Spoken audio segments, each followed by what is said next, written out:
समकीना। महाराज जी ने जब प्रशंसा सुनी दरबार में, दर्पण देखा। दर्पण की एक बहुत बढ़िया व्याख्या और भी है। एक संत बोल रहे थे, दर्पण मीन्स दर्प प्लस न। दर्प माने घमंड, इगो, और न माने नहीं। दर्पण कहना चाहता है प्रशंसा सुन के बहुत भूलना मत, दर्प न करना। दर्प करोगे तो ये दर्प आपको लेके डूब जाएगा। दर्प और कंदर्प, इसको ध्यान देके सुनेगा। दो ऐसे घातक तत्व हैं संसार में जो इंसान के भजन साधना को जड़ मूल से खत्म कर देते। दर्प और कंदर्प। दर्प माने अभिमान और कंदर्प माने काम, काम वासना। और आपके अंदर कंदर्प जीवित है तो भी आपकी साधना को कच्चा खा जाएगा। और अगर आपके अंदर किसी बात का दर्प है, घमंड है, तो भी आपके पूरी साधना को कच्चा चबा जाएगा। सो भाई बहनों, दर्प न, दर्पण नहीं, दर्प प्लस न। प्रशंसा सुन के दर्प मत करना ने आपका सब किया कराया। घमंड कुंभकर्ण है भाई बहनों। अभी आप कथा सुनोगे कल परसों में, कुंभकर्ण जब जागता है तो पूरा मैदान साफ कर देता है, पूरा मैदान। अहंकार जब जागेगा पूरा मैदान साफ कर देता है। इसको सुलाए रखो, इसी में भलाई है। दर्पना दर्पना दर्पना। महाराज जी देखे दर्पण में, पवन जी ठीक है? हमारे अंबेडकर नगर से गोविंद साहब से पधारे पवन जी भैया। तो देखा महाराज जी ने तो मुकुट कुछ टेढ़ा हो गया था। बूढ़े थे, जवानी का मुकुट था, वो सिर बूढ़ा हो गया था, हल्का तिरछा था। मुकुट सम की ना। और जब मुकुट को सम किए महाराज जी तो क्या देखते हैं, जब कनपट्टी खुली उनकी, यहां लटक गया था मुकुट, तो सीधा किया तो कि बाल खुल गए कनपट्टी के आसपास के। तो देखते क्या है, शीशा तो हाथ में था ही। देखते क्या है, श्रवण समीप भय शीत केसा। श्रवण समीप भय शीत केसा। मनहु जरठ पन अस उपदेशा। मनहु जरठ पनो अस उपदेशा। नृप जुबराज राम कहु देहु। नृप जुबराज राम कहु देहु। जीवन जन्म लाहु किन लेहु। जीवन जन्म लाहु किन लेहु। महाराज जी को दिखाई पड़ा कान के पास के बाल सफेद होने शुरू हो गए हैं। तो उनको लगा कि ये सफेद बाल मेरे कानों में कुछ संदेश दे रहे हैं। ये बालों की सफेदी खाली बुढ़ापा की निशानी नहीं है, एक मैसेज आता है। ये बाल कुछ कहने आते हैं कान में कि भाई साहब अब तुम्हारे बाल पक रहे हैं। और बाल पहले कनपटी के पास पकते हैं, इधर यहीं से। अब आजकल तो कलयुग आ गया है, जाने कहाँ से पक जाते हैं खबर नहीं।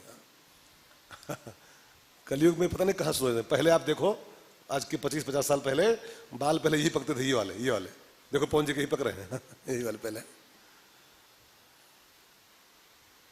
यही पहले ये कानों के पास क्यों पकते थे? ये कुछ कान में कहने आते थे कि बच्चा अब मैं सफेद हो रहा हूं, अब तुम पक रहे हो। मैं नहीं पक, अब तुम पक रहे हो। अब तुम पक रहे हो तो अपने कानों से अब काली बातें सुनना बंद करो। अब सफेद बातें सुनो, कथा सुनो, भागवत सुनो, रामायण सुनो, गीता सुनो, हरि चर्चा सुनो। ये सफेद बाल कानों के पास क्यों क्या कहने आते हैं कि अब काली बातें बंद, अब प्रपंच बंद, अब लोक वार्ता बंद। अब जरा कुछ सफेद सफेद सुनो कानों से यार। अच्छी अच्छी बातें सुनो कानों से। ये सफेद बाल मानो कहने आते हैं कि मैंने अपना रंग बदलना शुरू कर दिया है, तो तू भी अपने जीवन का ढंग बदल। अब ढंग बदल। मैं सफेद हो रहा हूं, तू भी सफेद हो जा। लेकिन इंसान इतना ढीठ है भाई साहब, इतना ढीठ हो गया है कि हर एवरी संडे पोत डालता है। एवरी संडे, जहां संडे आता है तहां घोर के पोत के, अभी तो मैं जवान हूं, बुढ़ा नहीं हूं।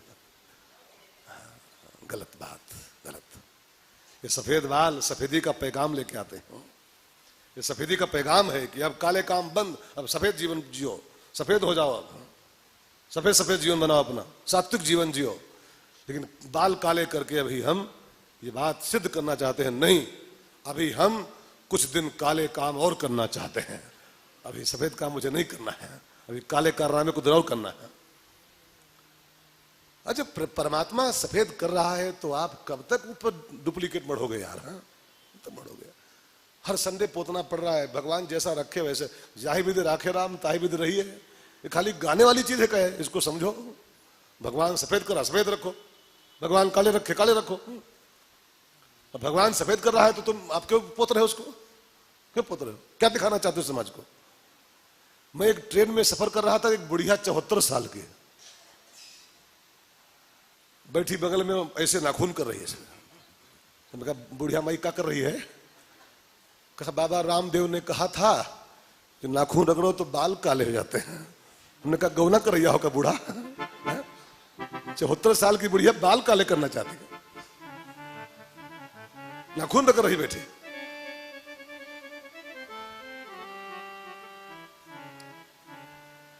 ये सफेद बाल उपदेशा ये संदेश देने आते हैं कि नप जुबराज राम कहूं देहु।